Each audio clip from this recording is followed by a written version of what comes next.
G3 news వార్తలకు స్వాగతం. ముందుగా వార్తల్లోని ముఖ్యాంశాలు.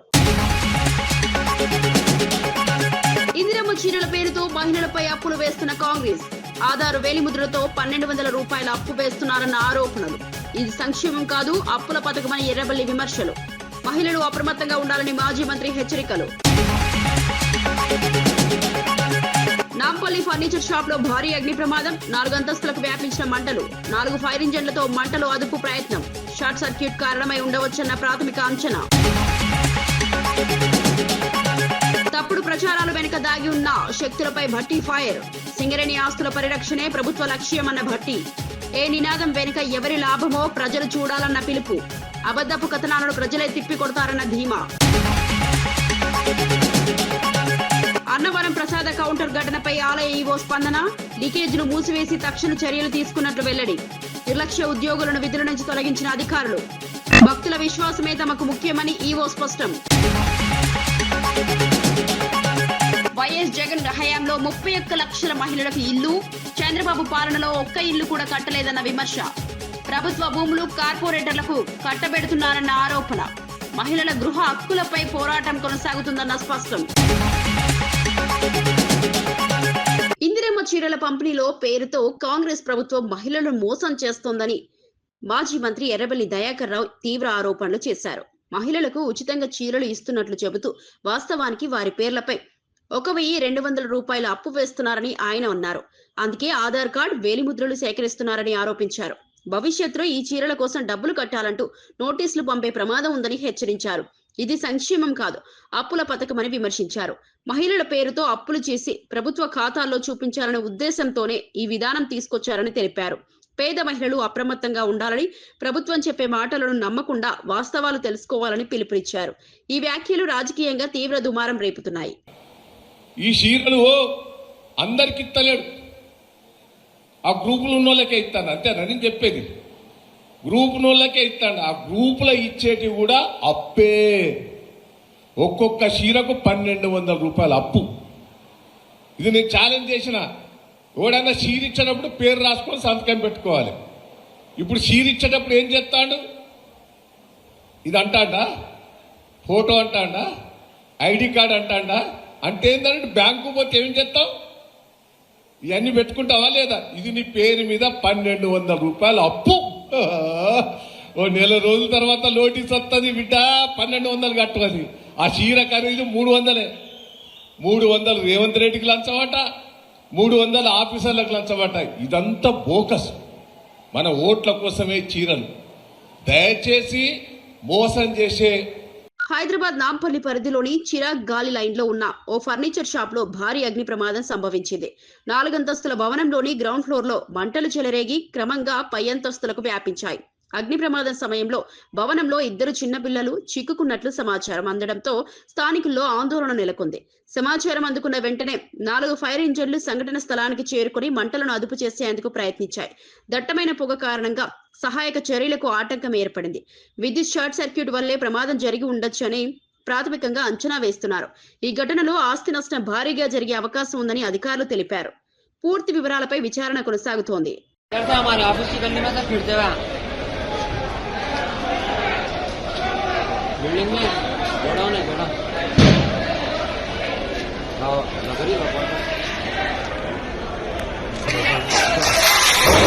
उधर जाओ। नहीं वो आगे रखो।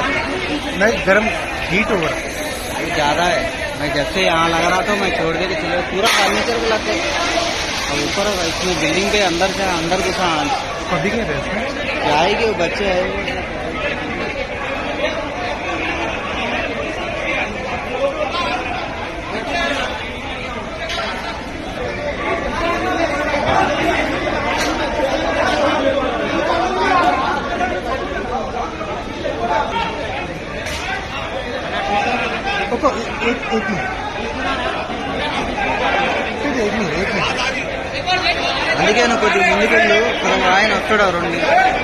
కొన్ని మీడియా కథనాలు, నినాదాల వెనుక దాగి ఉన్న ప్రయోజనాలపై ఉప ముఖ్యమంత్రి భట్టి విక్రమార్క తీవ్రంగా స్పందించారు. ప్రజల సంక్షేమం, సమర్థవంతమైన పాలన, సింగరేణి సంస్థ ఆస్తుల పరిరక్షణ లక్ష్యంగా పనిచేస్తున్న తనపై ఇలాంటి దుష్ప్రచారాలు చేయడం తగదని అన్నారు. ఏ నినాదం వెనుక ఎవరి ప్రయోజనాలు ఉన్నాయో ప్రజలు గమనించాలని పిలుపునిచ్చారు. రాష్ట్ర ప్రభుత్వాన్ని, ముఖ్యంగా సింగరేణి అంశాన్ని దెబ్బతీయాలనే ఉద్దేశంతో కొన్ని శక్తులు కావాలని తప్పుడు ప్రచారం చేస్తున్నాయని ఆరోపించారు. ప్రజా ప్రయోజనాలే తన రాజకీయ లక్ష్యమని స్పష్టం చేశారు. అబద్ధపు కథనాలతో ప్రజలను తప్పుదోవ పట్టించాలన్న ప్రయత్నాలను ప్రజలే తిప్పికొడతారని ధీమా వ్యక్తం చేశారు. ఈ వ్యాఖ్యలు రాజకీయ వర్గాల్లో చర్చకు దారితీశాయి. ఈ రాష్ట్రానికి సింగరేణికి నష్టం చేస్తున్నారన్న సంగతి మర్చిపోతా ఉన్నారు. సింగరేణికి సంబంధించి వారు రాసిన కథనాల్లో 2 అంశాలు లేవనెత్తారు. ఒకటి, వారికి తెలిసినటువంటి కొద్దిమంది వ్యక్తులకి దీన్ని కట్టబెట్టడం కోసం సైట్ విజిట్ కండిషన్ అనేది పెట్టి, ఆ కండిషన్ ద్వారా ఎవరికో వాళ్ళకి సంబంధించిన వ్యక్తులకి దీన్ని దారాదత్తం చేయాలనేటువంటి ఆలోచనలు అన్నీ ఉన్నాయి దీని వెనక అని చెప్పి వారు ఊహించుకొని రాశారు. రాయటమే కాదు, ఈ సైట్ కండిషన్, విజిట్ కండిషన్ అనేది కేవలం ఈ సింగరేణిలో ఇప్పుడే పెట్టారు. ఈ రాష్ట్రంలో, ఈ దేశంలో ఎక్కడా లేదు. కేవలం వారు అనుకున్నటువంటి వారి వ్యక్తులకు ఇవ్వటం కోసమే ఈ కండిషన్ పెట్టి ఈ కార్యక్రమం అంతా సింగరేణిని దోషిపెట్టడం కోసం ప్రయత్నం చేస్తున్నారని ఒక దాని చుట్టే తిప్పారు. వారు రాయటమే ఆలస్యం. ఇంకో ఆయన లేఖ రాసిండు, ఇంకో ఆయన లేఖ రాయటమే ఆలస్యం, ఇంకో ఆయన ఆడ నుంచి వచ్చేసి. అసలు ఏంటి మీ ముగ్గురు సంబంధం? ఏబిఎన్ వెంకటకృష్ణ వ్యాఖ్యలపై ఉస్మానియా యూనివర్సిటీ విద్యార్థులు తీవ్ర ఆగ్రహం వ్యక్తం చేశారు. బీఆర్ఎస్ ఎమ్మెల్సీ తక్కలపల్లి రవీందర్ పై అనుచిత వ్యాఖ్యలు చేస్తూ గెటౌట్ అన్న తీరును వారు తీవ్రంగా ఖండించారు. తెలంగాణ బిడ్డలను అవమానించే వ్యాఖ్యలు చేస్తే సహించబోమని హెచ్చరించారు. మీడియా పేరుతో ఇష్టానుసారంగా తప్పుడు కథనాలు రాస్తే ఊరుకోమని స్పష్టం చేశారు. తెలంగాణ ఆత్మ గౌరవాన్ని దెబ్బతీసే వ్యాఖ్యలు చేస్తే ఎంతమంది పోలీసులు ఉన్నా స్టూడియో గేట్లు బద్దలు కొట్టుకుని లోపలికి వస్తామని హెచ్చరికలు చేశారు. వెంటనే తక్కలపల్లి రవీందర్ కు ఏబిఎన్ వెంకటకృష్ణ క్షమాపణలు చెప్పాలని డిమాండ్ చేశారు. ఈ ఘటన మీడియా, రాజకీయ వర్గాల్లో తీవ్ర చర్చకు దారితీసింది. తెలంగాణ రాష్ట్రం నువ్వు వెళ్ళిపో. అరే హౌలే వెంకటకృష్ణగా, ఏబిఎన్ రాధాకృష్ణ వెంకటకృష్ణగా ఈ రోజు తెలంగాణ బిడ్డను పట్టుకొని get out from my channel అన్నావు కదా. ఈ రోజు ఒక తెలంగాణ బిడ్డగా మేము అంటున్నాం, get out from my Telangana useless fellow Venkatakrishna Radhakrishna.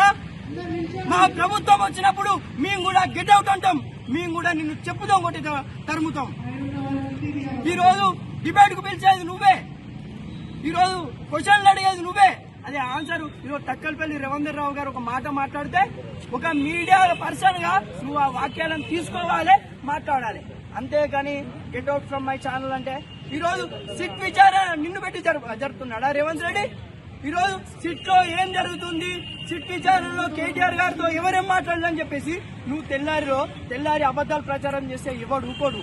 అవును, ఈ రోజు పిచ్చి రాతలు రాసే వెంకటకృష్ణ రాధాకృష్ణ గారికే ఇంత పౌరుషం ఉంటే, పిచ్చి కూతురు కూసే ఏబిఎన్ కే ఇంతుంటే, లేకుంటే ఈరోజు పిచ్చి రాతలు రాసే వాళ్ళని చెప్పేసి అంటే ఇంత పౌరుషం ఈరోజు ఏబిఎన్ ఆంధ్రజ్యోతి వెంకటకృష్ణ రాధాకృష్ణ గారు అనుకుంటే, ఈరోజు మీ వల్ల ఎన్నో కుటుంబాలు ఇబ్బంది పడుతున్నాయి. మీ వల్ల ఎన్నో కుటుంబాలు ఈరోజు ఇంట్లో. సమ్మక్క సారక్క జాతర సమీపిస్తున్న నేపథ్యంలో కొండగట్టు అంజన్న స్వామి సన్నిధానంలో భక్తుల రద్దీ భారీగా పెరిగింది. ముందస్తుగా దర్శనం చేసుకోవాలనే ఉద్దేశంతో సుదూర ప్రాంతాల నుంచి పెద్ద సంఖ్యలో భక్తులు తరలివచ్చారు. శనివారం ఆలయ పరిసరాలు భక్తజనాలతో కిటకిటలాడాయి. ప్రత్యేక పూజలు, అభిషేకాల్లో పాల్గొనేందుకు భక్తులు ఉదయం నుంచి క్యూ లైన్ లో బారులు తీరారు. భక్తుల రద్దీని దృష్టిలో ఉంచుకొని ఆలయ అధికారులు భద్రతా, దర్శన ఏర్పాట్లు కట్టుదిట్టం చేశారు. ట్రాఫిక్ నియంత్రణ చర్యలు కూడా చేపట్టారు. భక్తులకు ఎలాంటి అసౌకర్యం కలగకుండా చర్యలు తీసుకుంటున్నట్లు అధికారులు తెలిపారు. జాతర ప్రభావంతో రానున్న రోజుల్లో రద్దీ మరింత పెరిగే అవకాశం ఉందని అంచనా వేస్తున్నారు.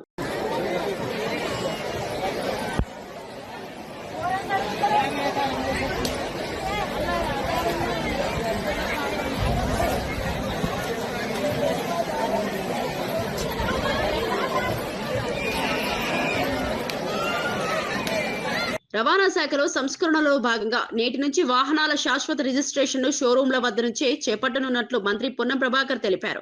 కొత్తగా వాహనం కొనుగోలు చేసిన వారు ఇకపై రవాణా శాఖ కార్యాలయాలకు వెళ్లాల్సిన అవసరం లేదని స్పష్టం చేశారు. వాహనం కొనుగోలు చేసిన షోరూంలోనే నేరుగా రిజిస్ట్రేషన్ ప్రక్రియ పూర్తవుతుందని చెప్పారు. అన్ని రవాణా సేవలను ఆన్లైన్లో అందుబాటులోకి తీసుకువచ్చే దిశగా ప్రభుత్వం చర్యలు తీసుకుంటోందన్నారు. తెలంగాణ ప్రభుత్వం సారథి వ్యవస్థలో చేరడం ద్వారా ప్రజలకు సేవలు మరింత సులభంగా మారనున్నాయని తెలిపారు. ఈవీ పాలసీ, స్క్రాప్ పాలసీ వంటి నిర్ణయాలతో రవాణా శాఖను ఆధునీకరిస్తున్నామని పేర్కొన్నారు. ప్రజలంతా ఈ కొత్త విధానాన్ని వినియోగించుకొని సహకరించాలని మంత్రి కోరారు. ఈ రోజు నుండి వాహనాల రిజిస్ట్రేషన్ కు రవాణా శాఖ కార్యాలయంకి రావాల్సిన అవసరం లేదు. ఎక్కడ షోరూంలో కొంటే అక్కడనే రిజిస్ట్రేషన్ చేసుకునేటువంటి సౌకర్యాన్ని కలగజేస్తా ఉన్నాం. అంతేకాకుండా మాన్యువల్ ఇంటర్వెన్షన్ లేకుండా అన్ని రకాల సేవలను ఆన్లైన్లో చేసేటువంటి కార్యక్రమం కొనసాగుతోంది. వాహన సారథిలో చేరడం సౌలభ్యాలు, సౌకర్యాలను ప్రజలకు ఇంటర్వెన్షన్ పొరపాటు జరగకుండా చూసే ప్రయత్నం చేస్తా ఉన్నాం. ఈ ప్రభుత్వం స్క్రాప్ పాలసీ తీసుకొచ్చాం, ఈవీ పాలసీ తీసుకొచ్చాం, రిఫ్లెక్టర్స్ సంబంధించి కావచ్చు, విఎల్డి కావచ్చు, హెచ్ఎస్ఆర్పి కావచ్చు, రకరకాల సంస్కరణల ద్వారా రవాణా శాఖ ద్వారా ప్రజలకు ఎటువంటి ఇబ్బంది లేకుండా ఒక మంచి సౌకర్యం కలిగే విధంగా రోడ్డు రవాణా వ్యవస్థలో మార్పులు చేసే సందర్భంగా ప్రజలందరూ సహకరించాలని కోరుతాం. అన్నవరం దేవస్థానం ప్రసాద విక్రయ కేంద్రంలో ఎలుకల సంచారం ఘటనపై ఆలయ ఈవో త్రినాథరావు స్పందించారు. ఘటనపై వెంటనే స్పందించి లీకేజీలను మూసివేయించినట్లు తెలిపారు. భవిష్యత్తులో ఇలాంటి ఘటనలు పునరావృతం కాకుండా ఇంజనీరింగ్ విభాగానికి స్పష్టమైన ఆదేశాలు జారీ చేసినట్లు చెప్పారు. నిర్లక్ష్యంగా వ్యవహరించిన 2 ఉద్యోగులను విధుల నుంచి తొలగించినట్లు వెల్లడించారు.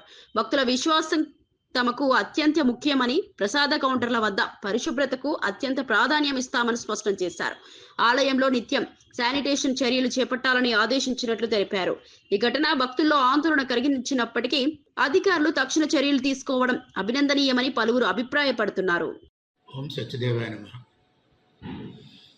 ఏదైతే వీర వెంకట సత్యనారాయణ స్వామి వారి దేవస్థానం ప్రసాదం విక్రయ కేంద్రం ఏదైతే మన బైపాస్ రోడ్లో ఉందో 21/1/2026 రాత్రి 10 నిమిషాలకి కొంతమంది భక్తులు కారులో రావడం, అక్కడ 4 ఏమో ఖాళీ బాక్సులు ఉన్నాయి, ఏదైతే ప్రసాదం పెట్టే బాస్కెట్స్ ఉంటాయో, అలాగే ఇంకో 4 వీటిలోనేమో ప్రసాదాలు ఉన్నాయండి.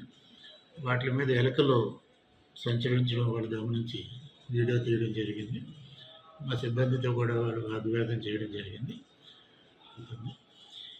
ఏదైనా అక్కడ ఏంటంటే హైవే కానుకుని ఉన్న టెంపుల్ ఇది. అది దాని నుంచి ఎలకలు రావడానికి అవకాశం ఉంది. ఈ విషయం తెలిసిన వెంటనే సంబంధిత ఇంజనీరింగ్ వారిని పంపించి ఆ లీకేజీలన్నీ అరెస్ట్ చేయించడం జరిగింది. ఇక ముందు అలా జరగకుండా ఉండడానికి అన్ని ప్రతిష్టమైన చర్యలు తీసుకోవడం జరిగింది.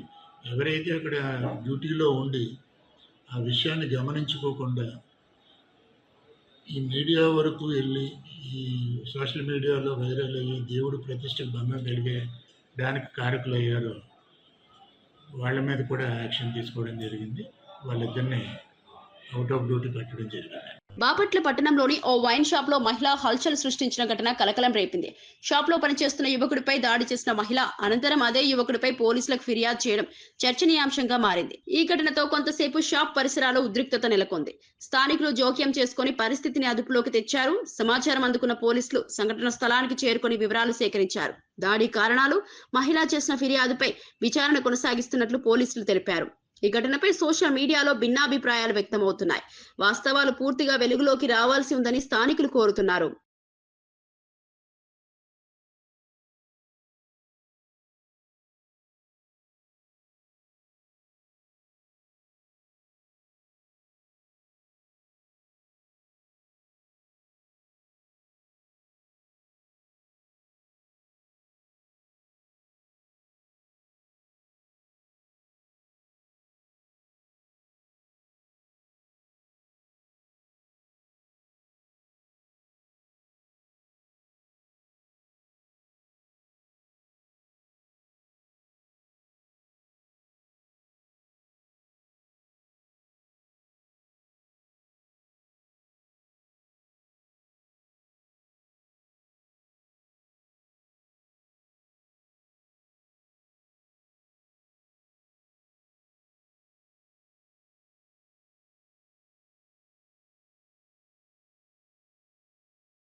వైఎస్ జగన్ పాలనలో 31 లక్షల మంది మహిళలకు ఇళ్ల పట్టాలు ఇచ్చి ఇల్లు నిర్మించామని వైఎస్ఆర్సీపీ అధికార ప్రతినిధి కారుమూరు వెంకటరెడ్డి అన్నారు.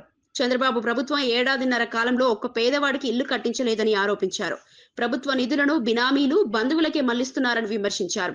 విశాఖపట్నంలో 5,000 కోట్ల రూపాయలు విలువైన ప్రభుత్వ భూమిని లోకేష్ తోడల్లుడికి కట్టబెడుతున్నారని ఆరోపణలు చేశారు.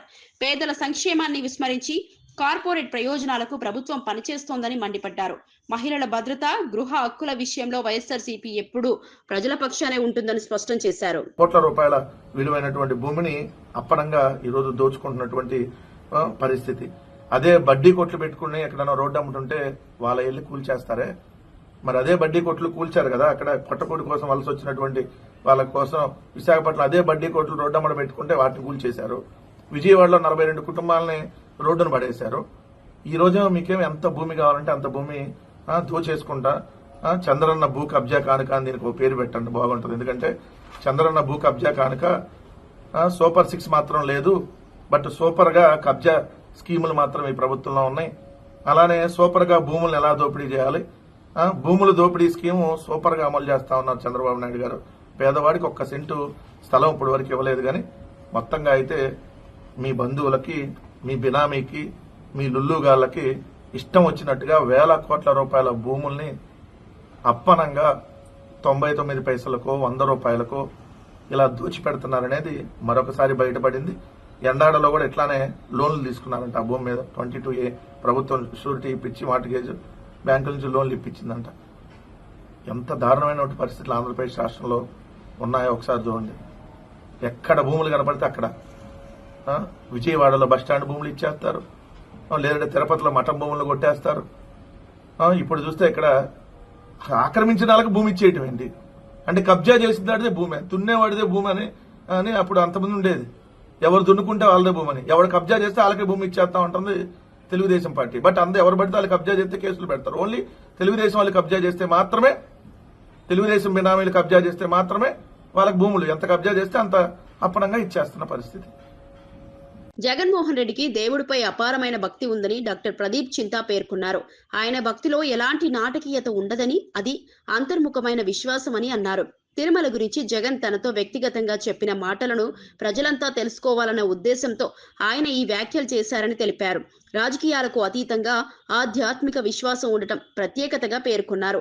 దేవుడిపై నమ్మకం, మానవీయ విలువలే జగన్ వ్యక్తిత్వానికి ఆధారమని వ్యాఖ్యానించారు. ఈ వ్యాఖ్యలు సోషల్ మీడియాలో వైరల్ అవుతూ భక్తి, రాజకీయం అంశంపై చర్చకు దారితీస్తున్నాయి. అంటే నాకు అంత స్టడీ చేసిన తర్వాత నాకు గుర్తుంటది కదా, ఆ వీడియో చేసిన ఒక 10 రోజులకు 15 రోజులకు నేను జగన్మోహన్ రెడ్డి గారితో మాట్లాడాను. అది ఇప్పుడు వాళ్ళు నిర్ణయం తీసుకుంది, ఇప్పుడు ప్రభుత్వం అంతకు 3 ఏళ్ల ముందు నిర్ణయం తీసుకున్నారు. ఇది 10 రోజులు ఉండాలి వైకుంఠ ఏకాదశి, ఉత్తర ద్వార దర్శనం అని. నేను అంత చదివి అంత బుక్ మార్క్స్ చేసుకొని వీడియో చేసి ఎడిట్ చేసి బాగానే గుర్తుంటుంది కదా. జగన్మోహన్ రెడ్డి గారితో చెప్పిన వెంటనే జగన్మోహన్ రెడ్డి గారు ఆ విషయం పైన 10 నిమిషాలు మాట్లాడారు నాతో. I was awestruck. Jaganmohan Reddy గారికి లేకపోతే అక్కడ ఉన్న వాళ్ళకి, టీటీడీ అధికారులకి ఆ డిస్కషన్ మేబీ 3 ఏళ్ల ముందు జరిగింటుంది. కానీ శ్రీరంగం అక్కడ ఉత్తర ద్వార దర్శనం ఉంటుంది, వాళ్ళందరినీ కన్సల్ట్ చేసాము, ఇదంతా చేసామని చెప్పేసి, ఎందుకు ఇలా చేయాల్సి వచ్చింది, ఎందుకు నిర్ణయం తీసుకున్నామని చెప్పేసి జగనన్న నాతో 10 నిమిషాలు ఆ విషయం చెప్తే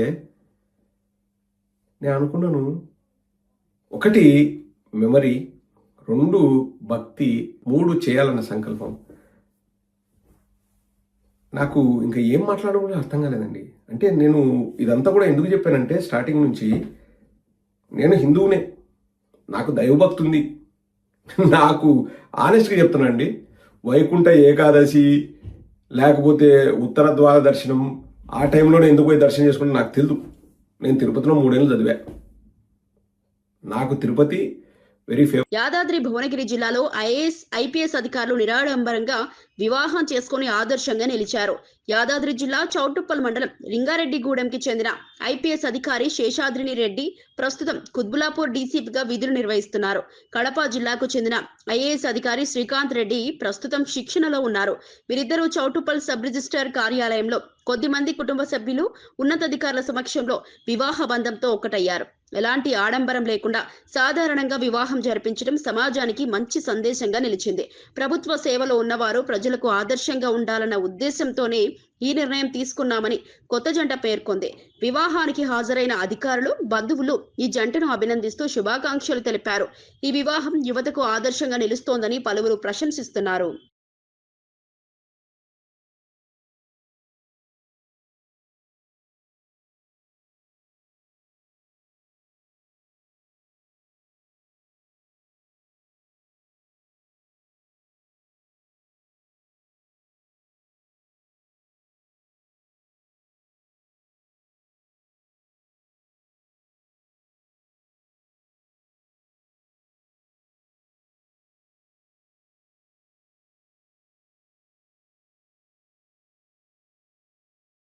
డీవీసీ ఆసుపత్రికి వచ్చే ప్రతి రోగికి మెరుగైన వైద్య సేవలు అందించడమే తమ ప్రధాన లక్ష్యమని సంఘం డైరీ చైర్మన్ ధూళిపాల నరేంద్ర తెలిపారు.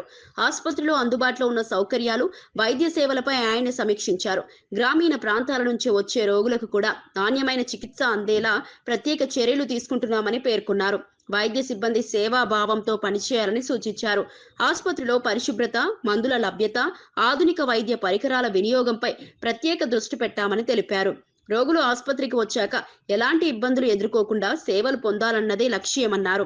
అవసరమైన చోట సిబ్బంది సంఖ్య పెంపు, సదుపాయాల విస్తరణకు కూడా చర్యలు తీసుకుంటామని స్పష్టం చేశారు.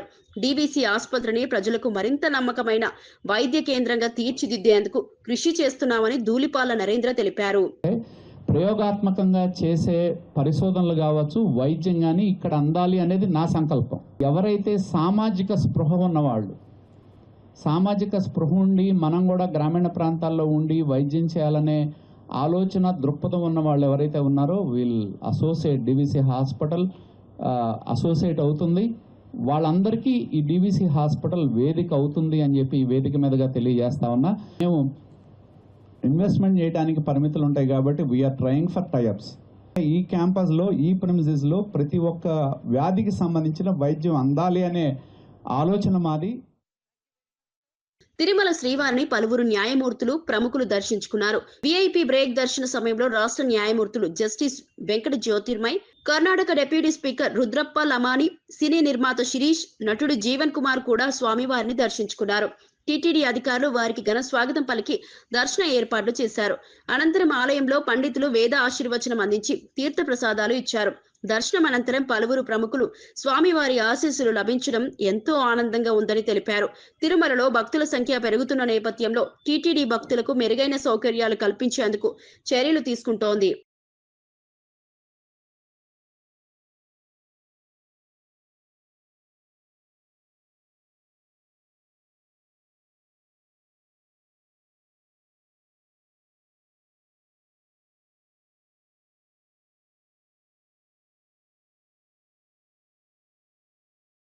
రథసప్తమి పర్వదినాన్ని పురస్కరించుకొని తిరుమలకు భక్తులు పెద్ద సంఖ్యలో తరలి వస్తున్నారు. ముందస్తుగా గ్యాలరీలకు చేరుకున్న భక్తులతో తిరుమల కొండ ప్రాంతం కిటకిటలాడుతోంది. స్వామివారి రథసప్తమి బ్రహ్మోత్సవాలను ప్రత్యక్షంగా వీక్షించాలన్న ఆకాంక్షతో దేశవ్యాప్తంగా భక్తులు చేరుకుంటున్నారు. అయితే ఖాళీగా ఉన్న గదులు కేటాయించడం లేదంటూ కొందరు భక్తులు అధికారులపై ఆగ్రహం వ్యక్తం చేస్తున్నారు. తెల్లవారుజామున గదులు కేటాయిస్తామని అధికారులు భక్తులకు వివరణ ఇచ్చారు. భక్తులకు ఎలాంటి అసౌకర్యం కలగకుండా అన్ని ఏర్పాట్లు చేశామని టీటీడీ అధికారులు తెలిపారు. భద్రత, ట్రాఫిక్ నియంత్రణ, అన్నప్రసాదం పంపిణీపై ప్రత్యేక చర్యలు చేపట్టారు. రథసప్తమి వేడుకలు విజయవంతంగా నిర్వహించేందుకు టీటీడీ యంత్రాంగం అప్రమత్తంగా ఉంది.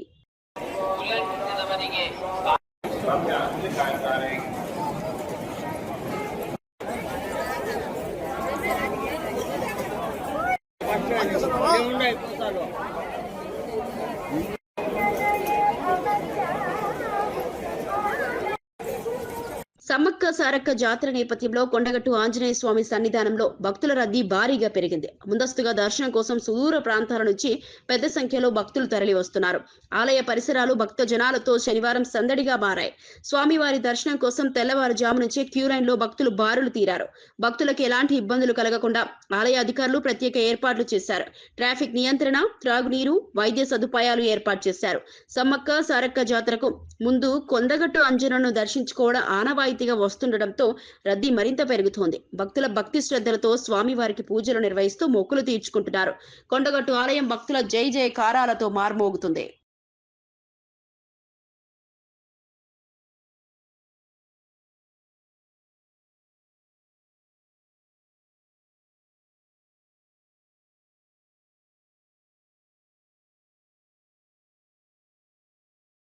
వార్తలు ముగించే ముందు ముఖ్యాంశాలు మరోసారి. ఇందిరమ్మ చీరల పేరుతో మహిళలపై అప్పులు వేస్తున్న కాంగ్రెస్. ఆధారు వేలిముద్రతో 1200 రూపాయల అప్పు వేస్తున్నారన్న ఆరోపణలు. ఇది సంక్షేమం కాదు, అప్పుల పథకమని ఎర్రబెల్లి విమర్శలు. మహిళలు అప్రమత్తంగా ఉండాలని మాజీ మంత్రి హెచ్చరికలు. నాంపల్లి ఫర్నిచర్ షాప్ లో భారీ అగ్ని ప్రమాదం. 4 అంతస్తులకు వ్యాపించిన మంటలు. 4 ఫైర్ ఇంజన్లతో మంటలు అదుపు ప్రయత్నం. షార్ట్ సర్క్యూట్ కారణమై ఉండవచ్చన్న ప్రాథమిక అంచనా. తప్పుడు ప్రచారాల వెనుక దాగి ఉన్న శక్తులపై భట్టి ఫైర్. సింగరేణి ఆస్తుల పరిరక్షణే ప్రభుత్వ లక్ష్యమన్న భట్టి. ఏ నినాదం వెనుక ఎవరి లాభమో ప్రజలు చూడాలన్న పిలుపు. అబద్ధపు కథనాలను ప్రజలే తిప్పికొడతారన్న ధీమా. అన్నవరం ప్రసాద కౌంటర్ ఘటనపై ఆలయ ఈవో స్పందన. లీకేజీలు మూసివేసి తక్షణ చర్యలు తీసుకున్నట్లు వెల్లడి. నిర్లక్ష్య ఉద్యోగులను విధుల నుంచి తొలగించిన అధికారులు. భక్తుల విశ్వాసమే తమకు ముఖ్యమని ఈవో స్పష్టం. వైఎస్ జగన్ హయాంలో 31 లక్షల మహిళలకు ఇల్లు. చంద్రబాబు పాలనలో ఒక్క ఇల్లు కూడా కట్టలేదన్న విమర్శ. ప్రభుత్వ భూములు కార్పొరేటర్లకు కట్టబెడుతున్నారన్న ఆరోపణ. మహిళల గృహ హక్కులపై పోరాటం కొనసాగుతుందన్న స్పష్టం. ఇవి ఈనాటి వార్తా విశేషాలు. మరో బులెటిన్లో మళ్ళీ కలుద్దాం. నమస్కారం.